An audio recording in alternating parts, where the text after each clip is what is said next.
Hey everybody, I'm Alan with Dad's Playing Games, and this video is a battle video of the second scenario from the Perilous Dark Expansion, and it's part of my campaign where I'm playing through both the Dark Alchemy and now Perilous Dark scenarios for the first edition of Frostgrave.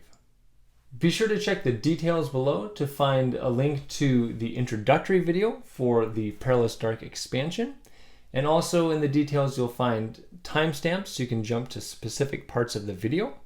And if you happen to be struggling with this scenario, be sure to check out my strategy tips near the end of the video. The scenario I'm playing today will be Isher's, Is Hers. I'll be calling it Isher's Weapon Shop. The scenario is played on a 2.5 by 2.5 foot board.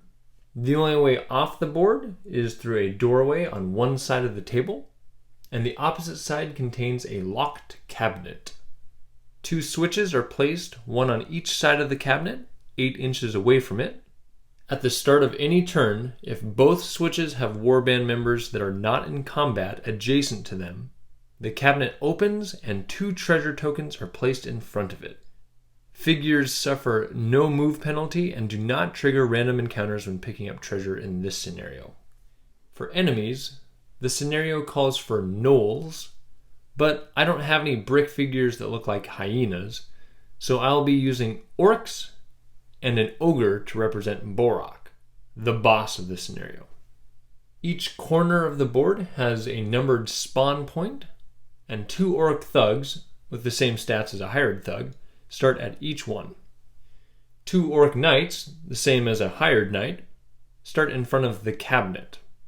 At the end of each turn, the player rolls on a special enemy table to spawn more thugs or knights, or possibly archers or Borak.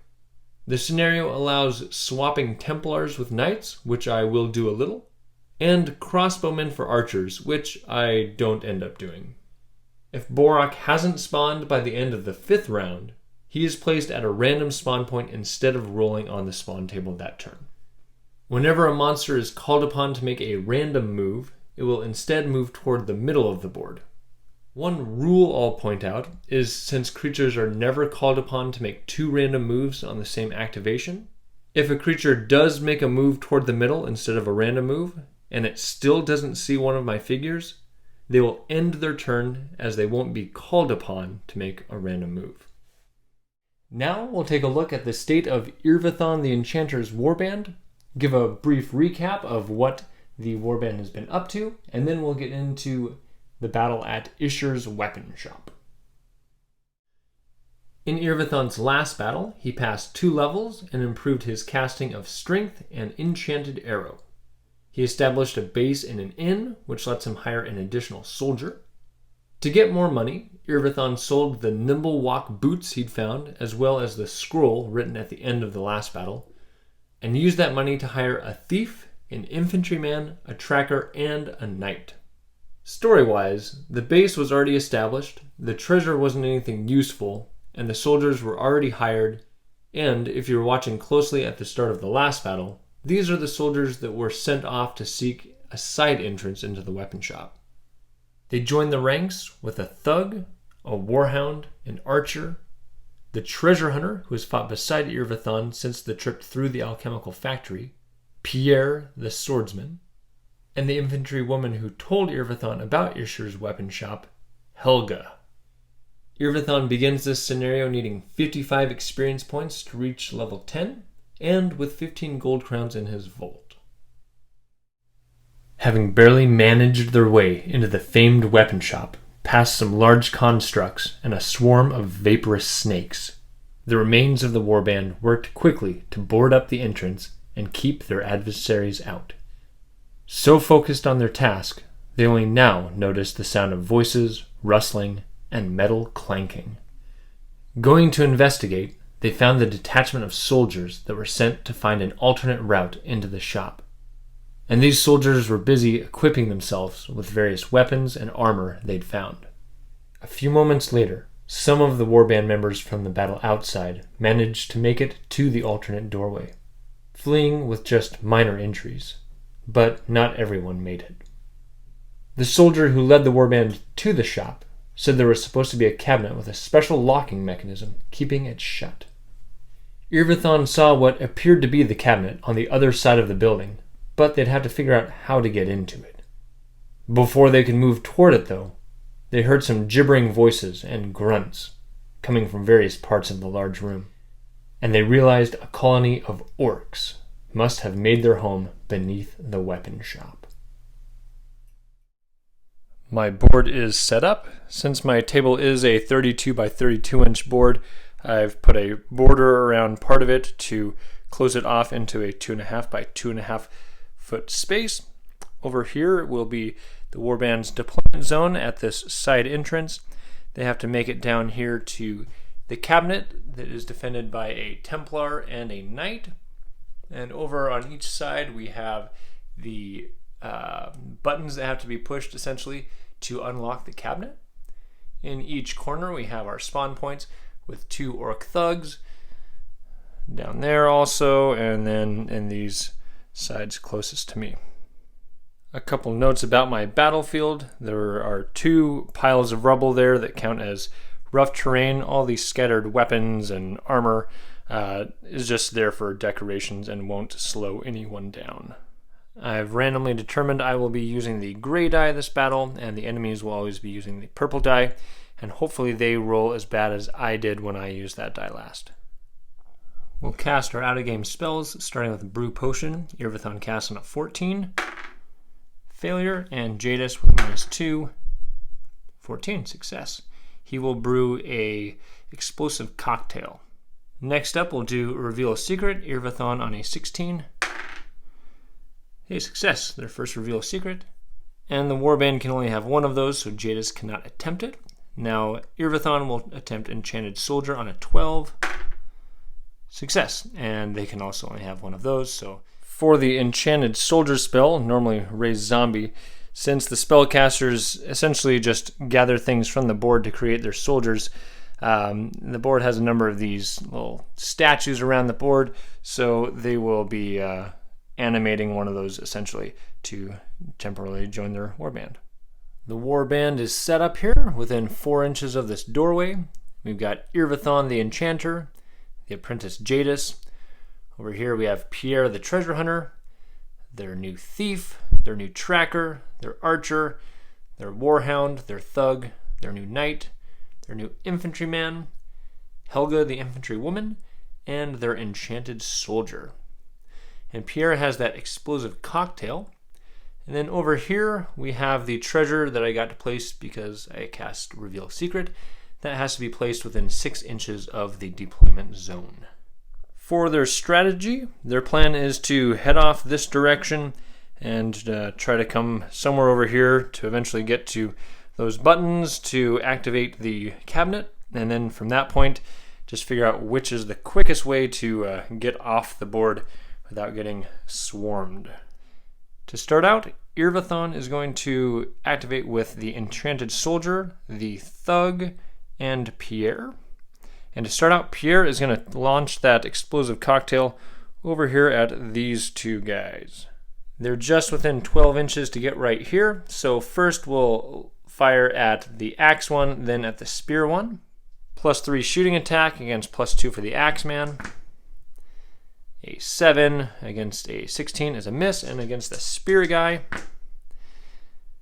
that is a 16, but that is a 19. So that explosive cocktail was worthless.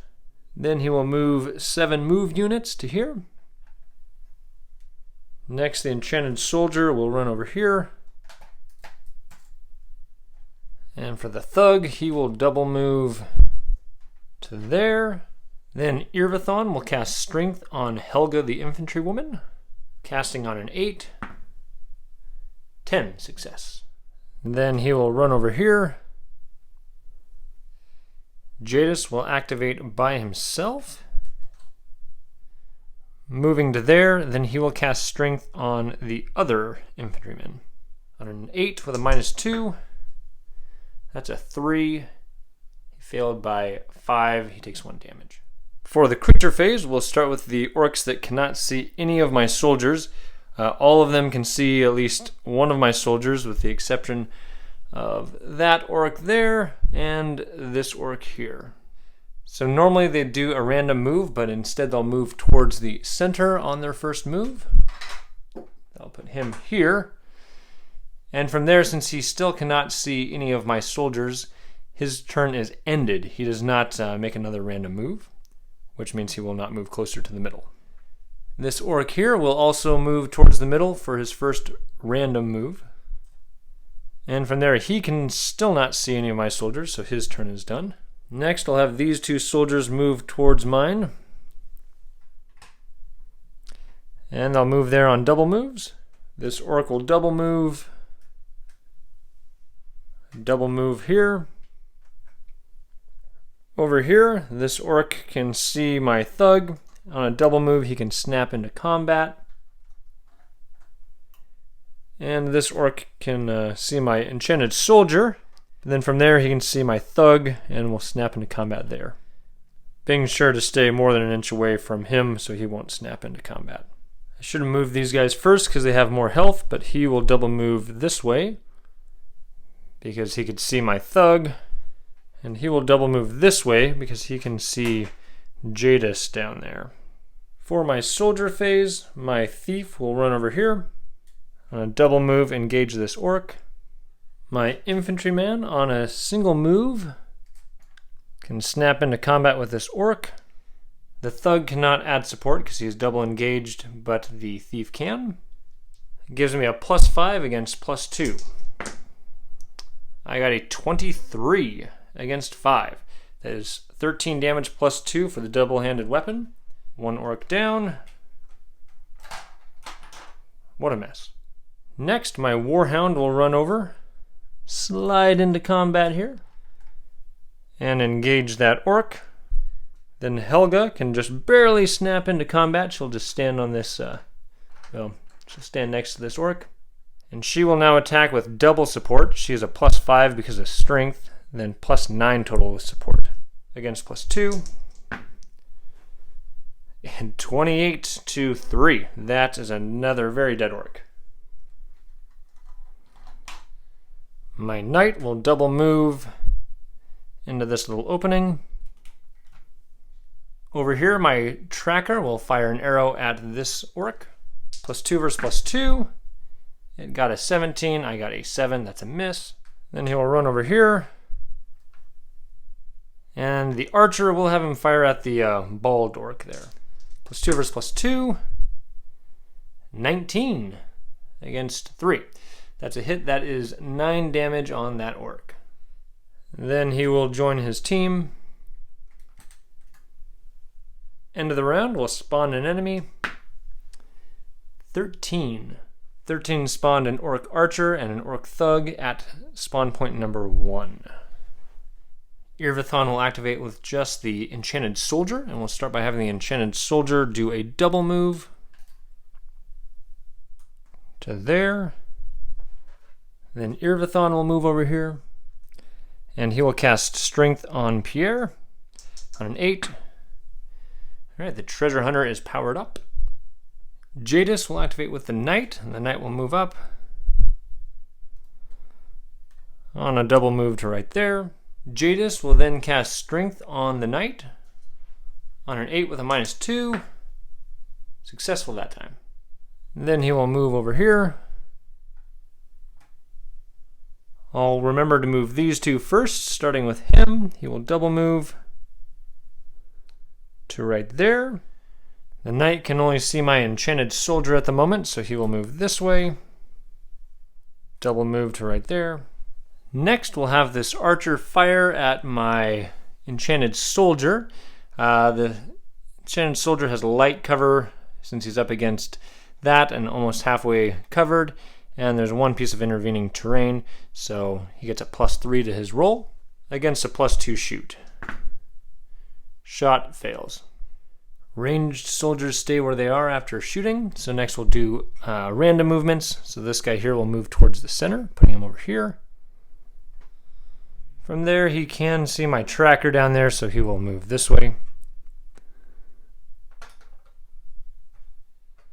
This guy here will randomly move to here. From there, he can see my warband, so he'll move this way. And this guy will double move over here towards my warband.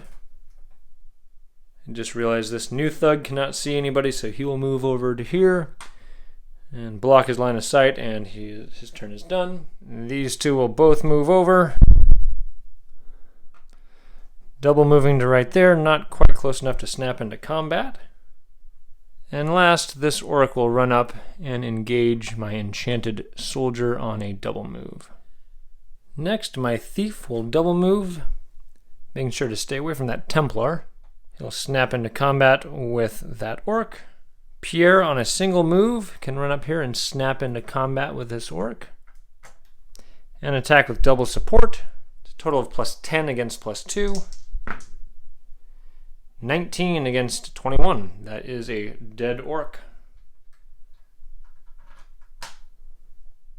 Next, my archer will activate and fire at the orc with 1 health left. +2 against +2. Shot is a 16 against an 11. That does 6 points of damage. That orc goes down. Then the archer will run over here. Next, the tracker will fire at this orc. +2 against +2. Shot is a 21 against a 12. Another dead orc. 11 damage. Nice. Then the tracker will run over here. I'll have Helga do a double move around all this. Then this Templar will snap into combat with her. My other infantrymen will run down there and engage on the other side. My Warhound will run down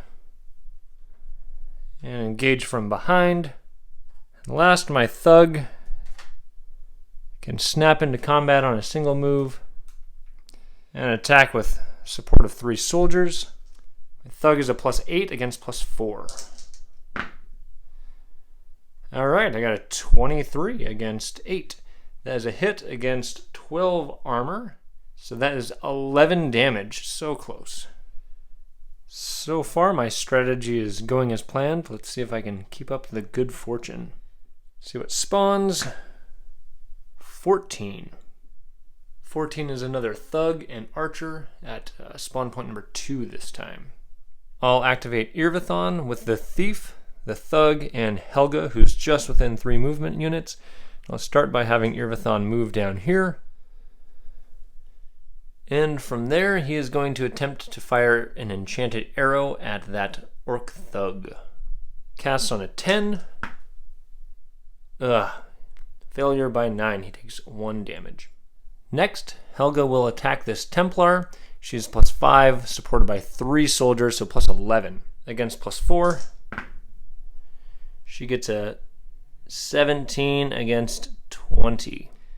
With a +2 damage from that 2-handed weapon, that's 11 damage. She goes down. Well, the Thug will see what he can do. He's a +2, supported by 2 soldiers, so +6 against +4.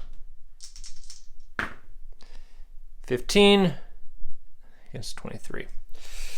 Well, that is too bad. There goes another soldier down. And this Thief will just run over here to keep this knight at bay. Over to Jadis. He will activate with the Archer, the Knight, and Pierre. And he will start out by moving over here.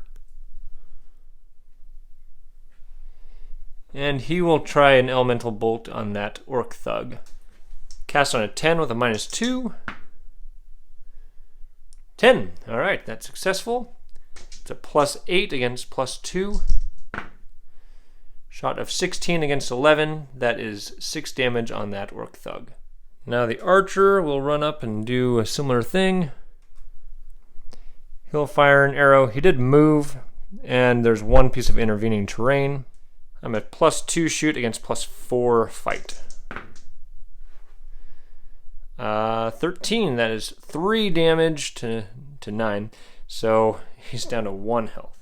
My Knight will now run up, engage there, and attack with double support. With his strength and support, it's +10 against +4. 18. There we go. Finally. Templar took out 2 of my guys before he goes down.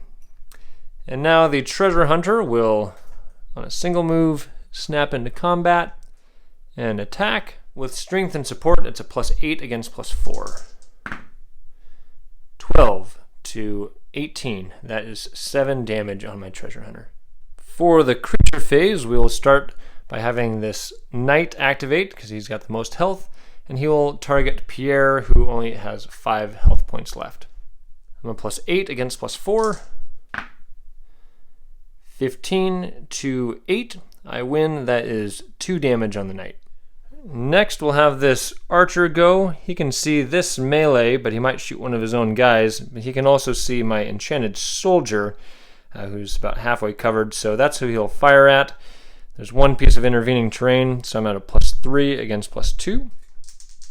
I got a 14 and got a 12, so no damage. And he will stay where he's at. This archer here can't see anybody from where he is, so he will just do a single move to there, and from there he can see down here. He can see the Warhound and my archer. I'll randomly determine who he hits. Random results showed the Warhound, so it's a +2 shoot against +1 fight with 1 intervening terrain, so +2. 10 to 3, armor 10, so no damage to the Warhound. This orc can't see anybody, so he would move towards the middle out to here. Then he would see this melee. He can snap into combat with my treasure hunter, and then he will attack. No support is given. +2 against +6. I got a 16 to 16, so both deal damage. That is 5 damage to my treasure hunter, which takes him down, and Pierre does 6 damage to that thug. Not that guy. And this orc with 1 health can come over here and attack my thief with support. I'm a +1 against +4. 12 to 9, so my thief wins. It's -1 damage, so 1 more damage to him. And he only had 1 health left, so he goes down. I'll move this orc next. He can't see any of my warband members, so he'll move over to here. And then he still can't see any of my warband members, so he'll stay there. And I know I moved that one fallen orc out of turn, but it wouldn't have really changed anything. This guy can double move. He has to climb over this, so it slows him down. He gets to right about there. And this orc on a double move can get right over here. For my soldier phase, this tracker will move over here on a single move and then fire an arrow at that thug. No intervening terrain, but I moved, so +3 defense against +2 shoot. 18, that is 8 damage on that orc. And to finish up my soldiers here, we will have my Warhound run down here, climb over this table. On a double move, he can engage this orc. And my infantryman will run down there and also engage the orc. Now my infantryman will attack with support. My infantryman is +5 against +2. 15 against 9. That is a hit with +2 damage. That's 7 damage. He only had 4 health left. He goes down. And lastly, for this enchanted soldier, he will move over here, making sure he's not quite close enough for that orc to snap into combat, but also blocking the orc from getting past. Roll to see what spawns this turn. 12. 12 is a null knight that starts down here. Eirvathon will activate with the tracker and the archer, and we'll start with having the archer fire an arrow at this orc. +2 versus +2. Shot is a 5 against a 5, that is a miss. He will then come over and engage the knight from there. Eirvathon will now cast Strength on the infantryman. On an 8, success. Then he'll move to right there. The tracker will now take a shot at this orc. +2 versus +2. Shot of 12 against 9. That is 2 damage. And he actually only had 2 health left, so he goes down. Good. He will then move down here Jadis will activate with the Enchanted Soldier, the Knight, and the Infantryman. The Enchanted Soldier will climb up on this table and come over here to engage that Orc. Next, the Infantryman is going to come over here, engage the Knight, and attack. He's a +5 with Strength, double supported, so +9 against +4. Got a 22 against 21. That was close. All right, armor 13, but that does +2 damage. So unfortunately, that is only 11 damage against that Knight, so he still has 1 health point left. Now Jadis will cast Enchant Weapon on the Knight's Sword. Cast on a 7 with a -2. Success, 16. And then he'll move right up behind Eirvathon. The Knight will now move over here and attack. With all his buffs, he's a +7, then +2 more for support, so +9 against +2. That's a 16 against 20. So he fails. He takes 7 points of damage. We'll go with the archers next. He can either shoot at my tracker, who's got a couple intervening terrain and heavy cover, or he can shoot into this melee. He's probably not going to want to accidentally hit his soldier, so he will take this shot, even though that's going to be tough. The shot is a +2. I'm normally a +2, +4 for heavy cover, +2 more for intervening terrain, so +8. I definitely blocked that. He will stay there. I'll go ahead and have this Orc. He cannot see anybody, so he'll move towards the middle. And from here, he can see that melee and all that action, so he will head that way. I guess I forgot about this Knight. He will do a single move up to here, and from there he can see this, so he'll move a little further. For this Orc Archer here, all you can see is 2 different melees. This is going to give him his best shot, so he's going to shoot into this melee. We'll number him off 1, 2, 3, 4. 2, that is my archer he's shooting at. This will be a +2 against +2. 16, that's a hit for 6 damage on my archer. The last enemy to act will be this Knight, and now he will attack my archer because he only has 4 health left. The Knight is a +4, my archer is a +6 with support. Oh no, my archer goes down 11 damage. For my remaining soldiers, my Warhound will come over here and try to get a surprise bite on that Knight. With support, he's a +5 against +4. Alright, 24. That's a lot of damage on that Knight. He only had 1 health left, so he goes down. And last, my Thief will run over here to right there. See what spawns this turn. 12. 12 is another Knight, so we'll just declutter this. And he pops up over here. And with that, it's now the 5th turn, which means Borak will appear at the end of this round. We'll have Eirvathon activate with the tracker, and we'll have the tracker start out by launching an arrow at that Orc. +2 against +2. Shot is only a 6, that's a miss. He will then run over here. Eirvathon will now run over here, adjacent to this switch, and launch an enchanted arrow at this archer. Casting on a 10, 13, success. It's a +8 against +2. Alright, 22 against 20. Barely got it, but that's 12 damage. That Orc goes down. Actually, it's only 11 damage because that archer has armor, but he's still dead. I actually barely got that because I forgot I'd moved, so he actually had an extra +1, so that was a 22 against a 21. Jadis will now activate by himself and cast Strength on the Warhound. On an 8 -2, 11. 9, I guess. Success. Then he will move over here. For the creatures, this Orc will run up to So right there on a double move. The new knight will run over here, and from there he can see my enchanted soldier, so he'll do his second move up to here.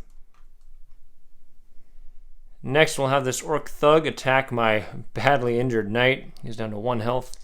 Again, I'm a +9 against +2. 21 against 3. There we go. That is 11 damage. That orc finally goes down.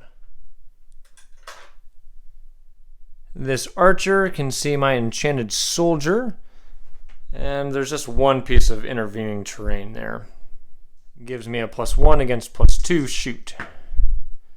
Shoot's only an 11. I need to re-roll my die there, but that's still, regardless, that's a miss. For this orc thug, he could snap into combat with my knight, but he would be ganged up on, and enemies will never willingly move into combat with 2 of my soldiers, so instead he will double move into combat with my tracker.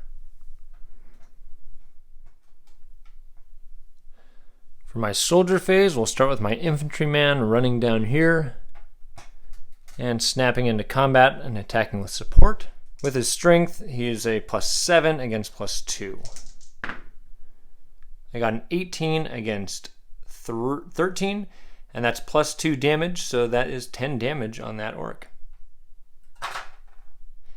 For my thief, this is 10 inches. He can move 10.5 on a double move, so he'll come over there to be adjacent to that lock switch. So at the end of the turn, should be able to unlock the cabinet there. Now I need to try to create a diversion to keep these 2 knights away from me. So I'm going to have this enchanted soldier double move over here. My knight is going to move over here, right in contact with that to give him some potential cover if he gets shot at. And last, my faithful hound will run over here to be within 3 inches of my spellcasters in case a certain bad guy pops up right next to my team over here. So Borak does appear at spot 1, 2, 3, or 4. Oh no, spot 1. And here is Borak the ogre, and he shows up right over here by Eirvathon. And at the end of the round, since Eirvathon and the thief are next to those lock markers, the cabinet magically unlocks here, spitting out treasure. Alright, so we'll have Eirvathon activate with the Warhound, and Eirvathon will fire an enchanted arrow at Borak, casting on a 10. 10 +8 against +5. A 19 against 21, failure. I can't do math, this is a +8, so that's 22 against 21, so that is a hit. He's got 13 armor, so that's 9 damage. Eirvathon will now run over here. The Warhound will now run over here,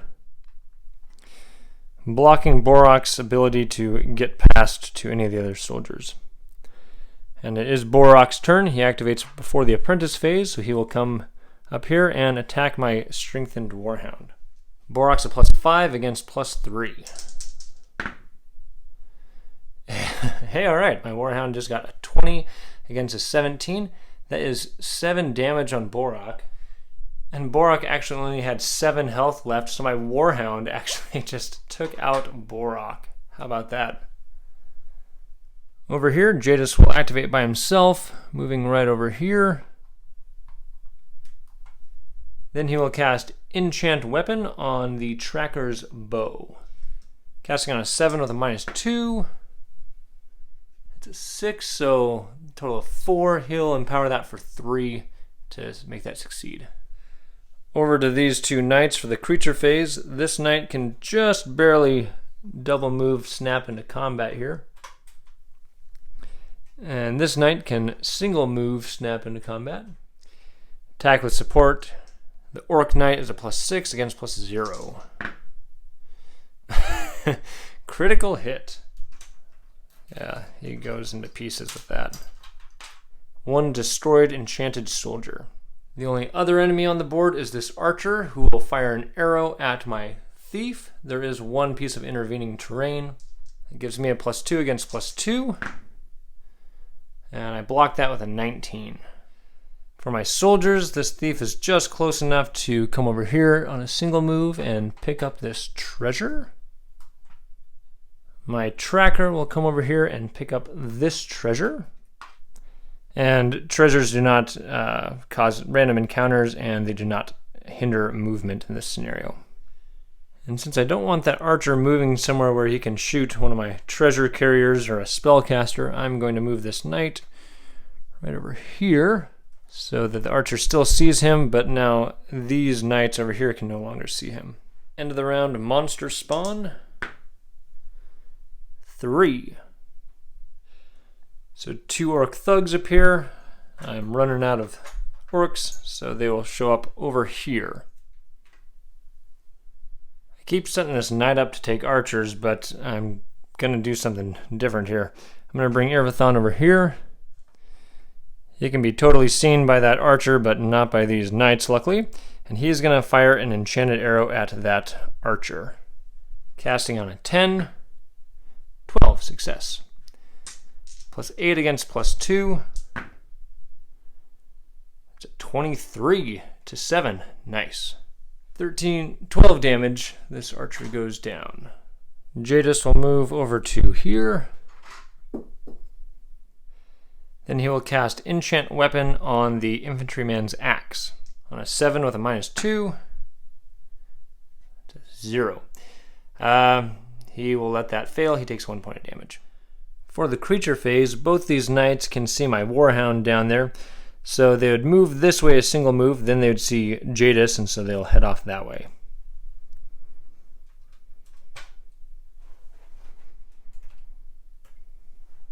These two here can't see any of my soldiers, so they will both move to the middle, and they still won't be able to see any of my soldiers. So they will not make a second random move. My thief with his treasure will double move, which will put him up here. My tracker will do the same. My infantryman will double move over to here. My Warhound will double move down here. And lastly, my knight will prepare to be a wall. End of the round, monster spawning. 1. 1 is 2 thugs, so we'll take these 2, and they will pop up over here and see Borok's dead body. Eirvathon will activate with the infantryman, tracker, and thief, and he'll start out by trying to cast Enchanted Soldier. He casts on a 12. 12. Perfect. We'll just take one of these other soldiers, and he's just built himself a soldier right here. Then he'll move over to here. The tracker will move down here on a double move and get kind of stuck in this rubble.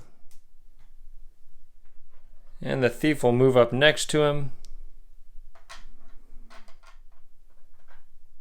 The infantryman will run up here. Jadis will activate with the knight and the new enchanted soldier, and then he will just double move down here. Then the knight will double move over to here. And the enchanted soldier will move this way to right there, so he's still the closest target for these guys, but he's beyond a single move. For the creature phase, both these 2 knights will run over here and engage this enchanted soldier on double moves. These 2 thugs can see my Warhound down here. They'll double move to there. And both these thugs can see my tracker, so they will both double move over here. Essentially guarding that revealed secret, unfortunately. Monster spawning. 5. Turns out this archer wasn't dead. He'll just pop back up here at this spawn point. And last, we'll have my Warhound run down here. to right there so he can hopefully distract those two thugs. Eirvathon will fire an enchanted arrow at this soldier, casting on a 10, 15, success, plus 8 against plus 2, 12 to 14, that's a miss. Then he will run down here. Jadis will activate with the infantryman and the knight, and he will fire an enchanted arrow at the helmeted thug on a 10 with a -2. It's a 9, so it's a 7. He'll empower that by 3, putting him down to 2 health. Plus 8 against plus 4.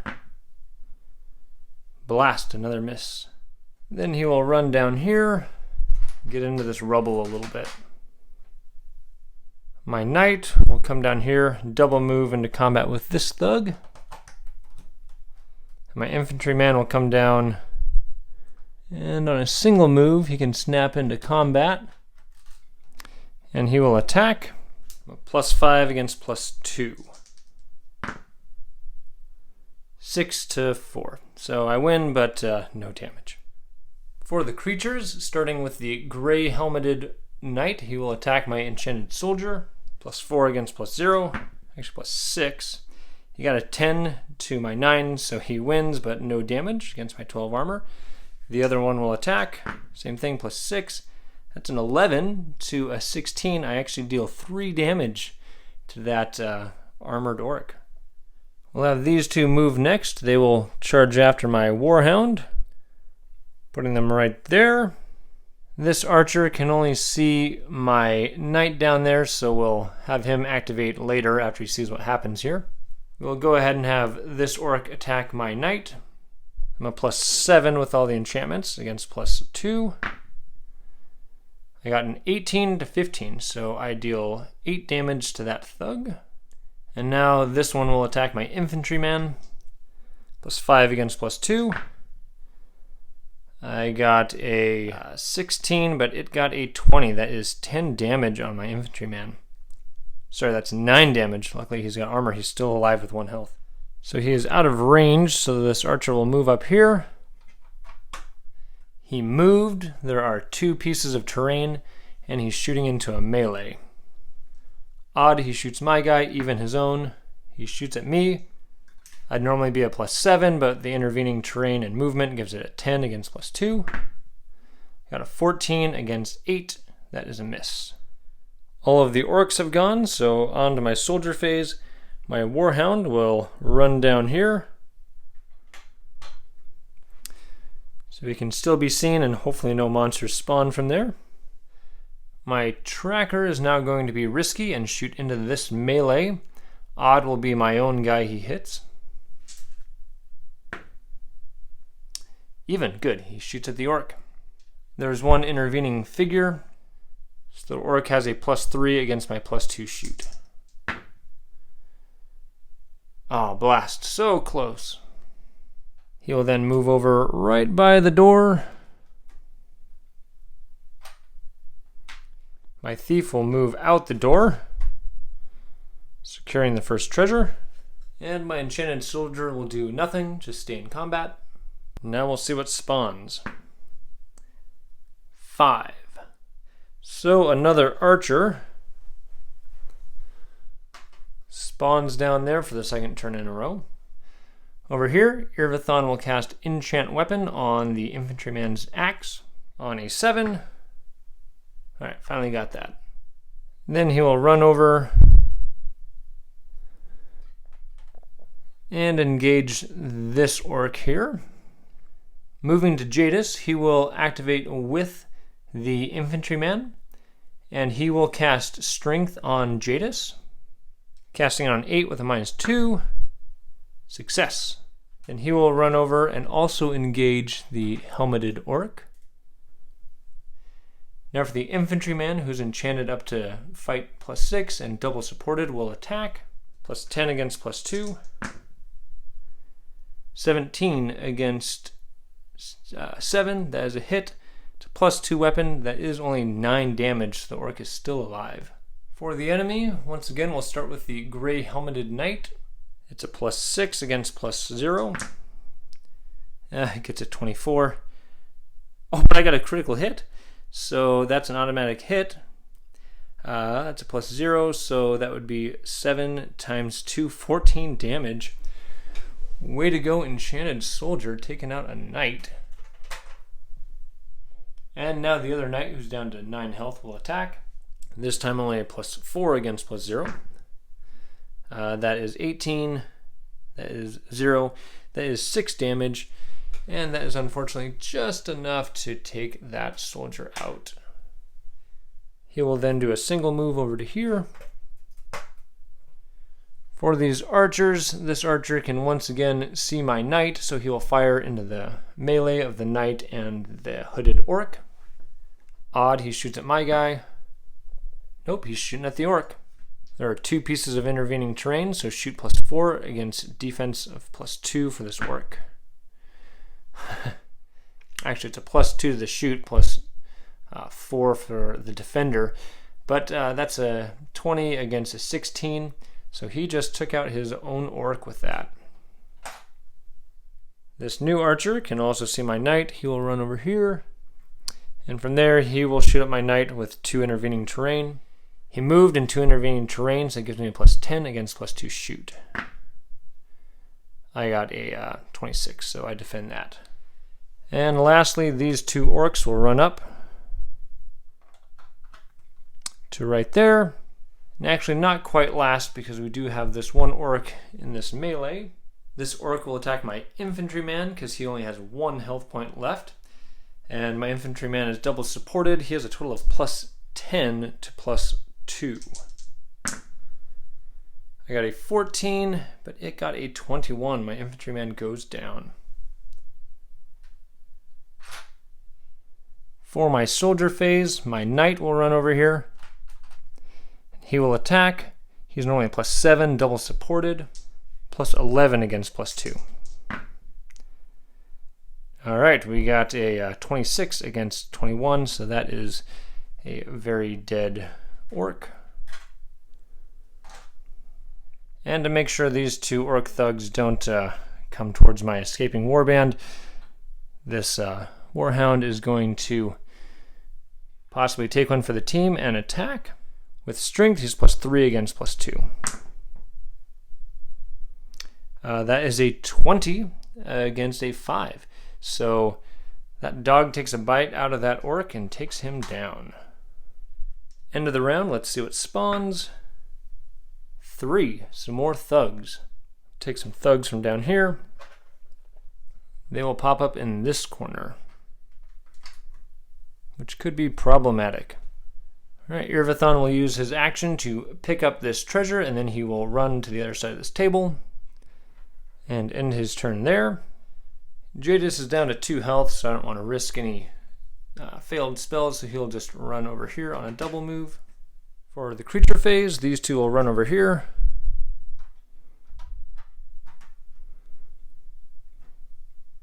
These 2 archers cannot see any of my soldiers. They'll just move towards the middle, which puts them there where they still cannot see any of my soldiers. This knight will double move to here. And this orc will engage my warhound and attack. +2 against +3. I got a 22. All right, my warhound takes out another orc. For my soldier phase, my tracker will fire at this orc. His bow does have a +1 enchantment. +3 against +2. Shot of 9, that's a failure.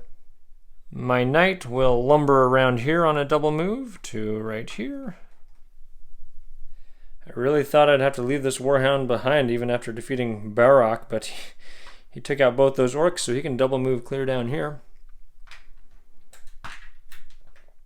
This won't really matter, but let's see what spawns. 19, finally got something high. So 19 would put a Templar and Archer over there, but it's not really going to matter because we're just going to have some soldiers activating with spellcasters, and they will, what's left of my warband here will run off the board.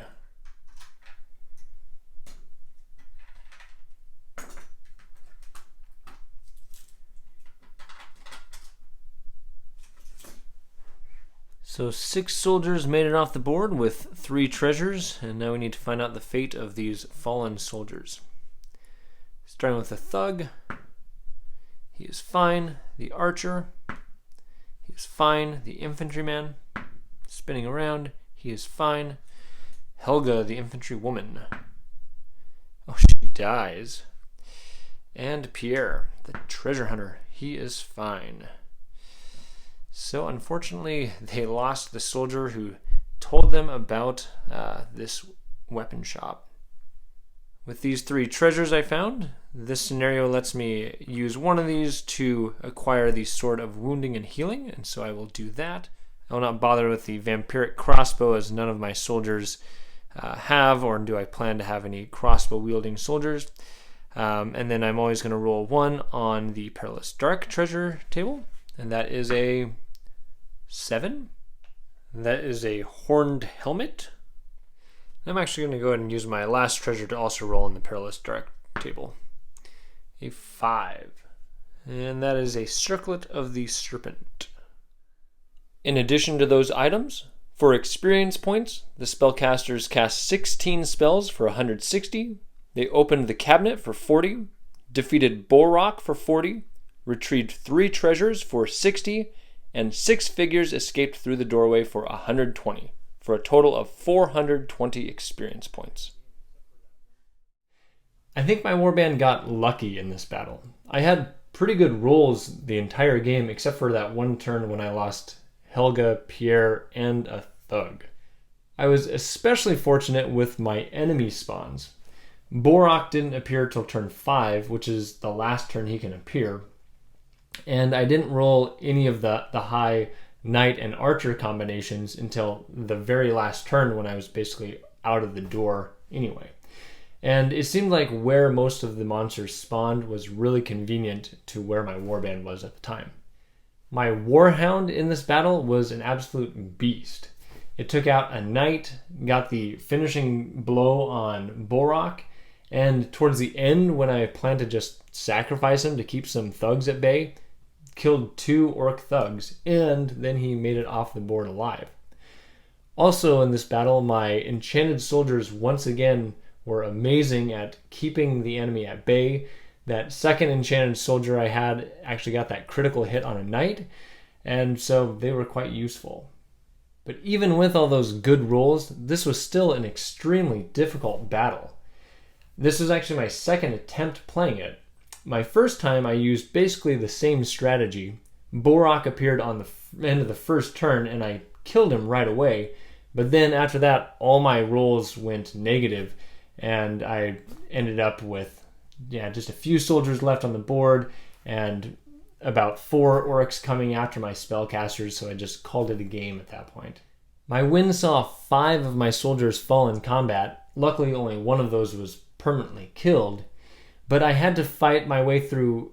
I actually killed 19 orcs if I counted right, and Borok, and left 7 orcs still on the table, so that's a lot of enemies to have to go through. I found some neat magical items in those treasures.